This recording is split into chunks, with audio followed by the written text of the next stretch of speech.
Hello channel 5 cinema viewers, this is Krishna here. இந்த segment படம் எப்படி இருக்குது, இந்த வீடியோவில் எந்த படத்தோட ரிவ்யூ பார்க்க போகிறோம் அப்படின்னு பார்த்தீங்கன்னா, நம்ம ஆக்ஷன் கிங் அர்ஜுன் நடிப்பில் வெளியாகி இருக்கக்கூடிய ஒரு படம் தான் வந்து தீயவர் கொலை நடுங்க. இப்படி ஒரு படம் வந்து வந்திருக்கா அப்படின்னு கேட்டிங்கன்னா, பெருசாக நிறைய பேருக்கு தெரியல இந்த படம் வந்தது அப்படிங்கிற மாதிரி சொல்லலாம். இந்த வாரம் வந்து ரிலீஸ் ஆகிருக்கக்கூடிய ஒரு படம் தான் இந்த தீயவர் கொலை நடுங்க. இதுக்கு முன்னாடி நம்ம லியோ படத்தில் ரொம்ப நாளுக்கு அப்புறம் ஆக்ஷன் கிங் அர்ஜுன் அவர்களை வந்து பார்த்துருப்போம்.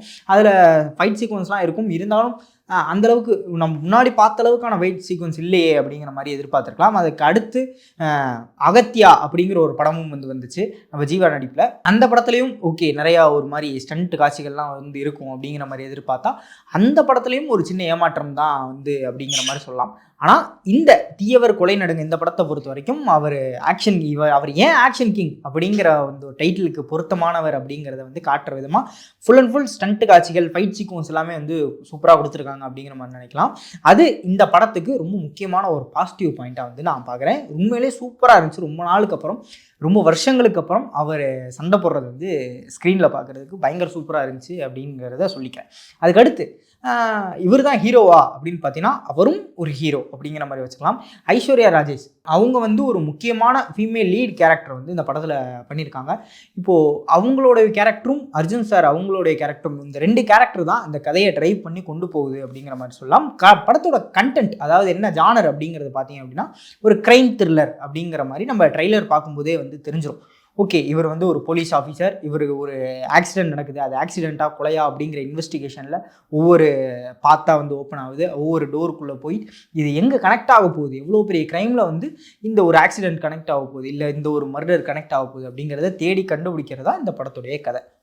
ஆனால் அந்த கொலை வந்து எதுக்காக நடக்குது அப்படிங்கிற ஒரு காரணம் இருக்கும். அங்கே கிடைச்ச லீட்ஸ் வந்து எந்த மாதிரி இருக்க போகுது, இதோட மோட்டிவ் என்ன, யார் பண்ணுறாங்க இதை அப்படிங்கிறலாம் படத்தில் ஒவ்வொரு இடத்துலையும் வந்து ரிவீல் பண்ணிக்கிட்டே வராங்க. கடைசியில் ஒரு மிகப்பெரிய ட்விஸ்ட்டு ஒன்று வந்து ரிவீல் பண்ணுறாங்க. அது எல்லாமே சூப்பராக ஒர்க் ஆகிருந்துச்சு, நல்லா எழுதப்பட்டிருந்துச்சு. ஆனால் இந்த கதை வந்து ப்ரெடிக்டபுளாக இருக்கோ அப்படிங்கிற ஒரு சின்ன விஷயம் மட்டும் எனக்கு தோணுச்சு. என்னன்னு பார்த்தீங்கன்னா, ஃபஸ்ட் எடுத்தோடனே ஒரு full and full black suit போட்ட ஒரு ஆள் வந்து ஒரு ரைட்டர் அப்படின்னு சொல்லப்படக்கூடிய ஒருத்தரை வந்து கொல்றாங்க.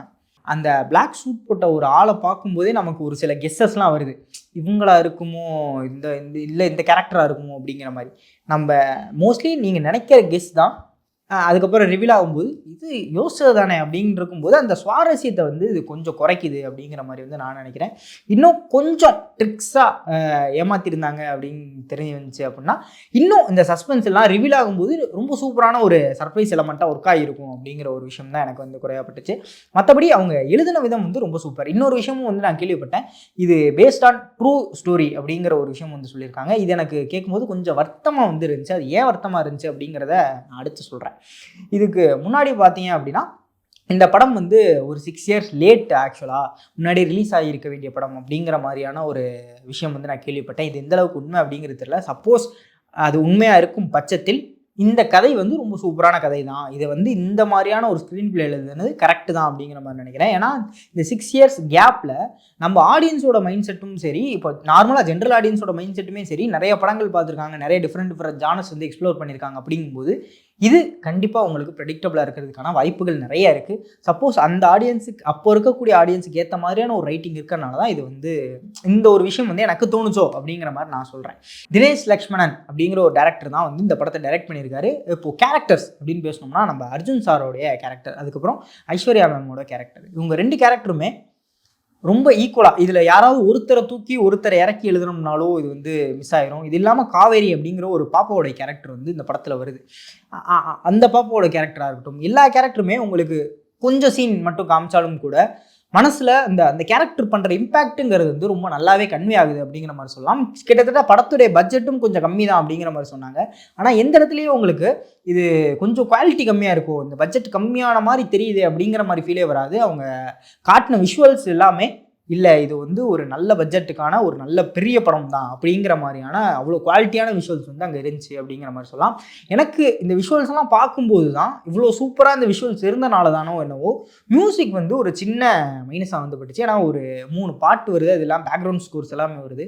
ஒரு சஸ்பென்ஸ் ரிவீல் ஆக போகிற டைமிங்கில் கொஞ்சம் முன்னாடி இருந்து அந்த பேக்ரவுண்ட் ஸ்கோர் ஆரம்பிச்சுன்னா, இப்போ இங்கே ஏதோ சஸ்பென்ஸ் வரப்போகுது அப்படிங்கிற மாதிரி அந்த கெஸ்ஸபிளாக இருக்குன்னு சொன்னேன் இல்லையா, அடுத்து தான் வரப்போது நம்ம கெஸ் பண்ணிடுவோம்னா அந்த கெஸ் பண்ணுறதுக்கு மியூசிக்கும் ஒரு காரணமாக இருக்கோ அப்படிங்கிற மாதிரி வந்து எனக்கு தோணுச்சு.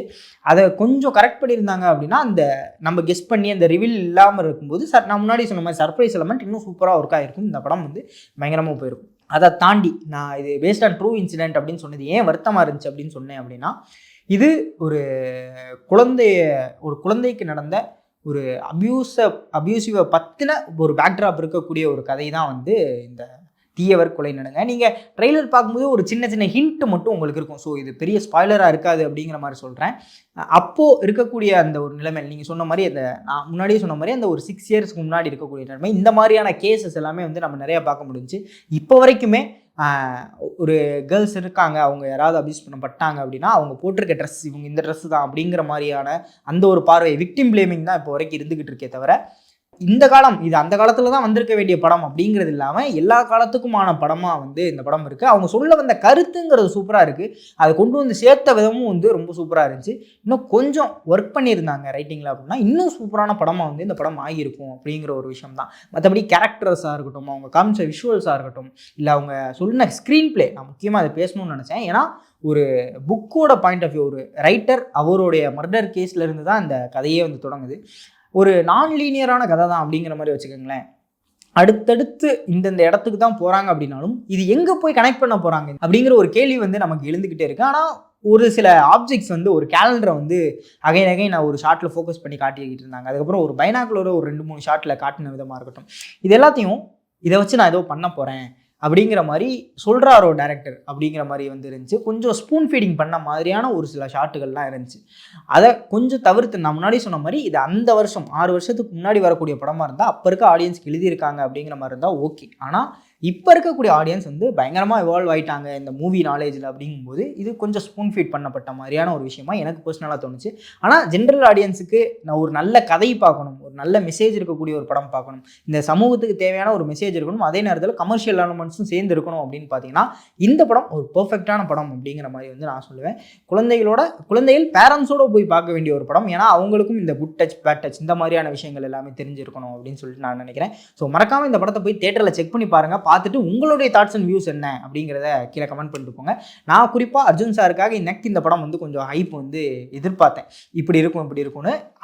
அந்த விதத்தில் நான் எந்த வகையிலையும் டிசப்பாயிண்ட் ஆகலை இந்த படத்து மூலமாக அப்படிங்கிற சொல்கிறேன். ஆக்ஷன் காட்சிகள் எல்லாமே சூப்பராக இருந்துச்சு. ஐஸ்வர்யா மேம்க்கு ஒரு சில ஃபைட் சீக்வன்ஸ் வச்சுருக்காங்க, அதுவும் நம்புற மாதிரி இருந்துச்சு. இந்த ஆக்ஷனுமே இது என்னடா எப்படிலாம் நடக்குமா அப்படின்னு நம்ப முடியாத மாதிரி இல்லை. ஒரு ஃபீமேல் ஃபைட் பண்ணுறாங்க அப்படின்னாலே அது எந்தளவுக்கு கொஞ்சம் நம்ப முடியாமல் இருக்குமோ அப்படிங்கிற மாதிரியான எதிர்பார்ப்புலாம் இருக்கும் இல்லையா. ஸோ இவங்க ஃபைட் பண்ணுறது ரொம்ப நேச்சுரலாக ரொம்ப சூப்பராக இருந்துச்சு. மறக்காமல் தேட்டரில் போய் செக் பண்ணி பாருங்கள். பார்த்துட்டு உங்களுடைய தாட்ஸ் அண்ட் வியூஸ் என்ன அப்படிங்கிறத கமெண்ட் பண்ணுங்கள். நானும் பார்த்து தெரிஞ்சுக்கிறேன். இதே மாதிரி இன்னொரு ஆசமான வீடியோவில் உங்களை வந்து சந்திக்கும் வரை விடைபெற்றுக் கொள்வது நான் உங்கள் விஜய் கிருஷ்ணா. சரிங்களா, பாய்.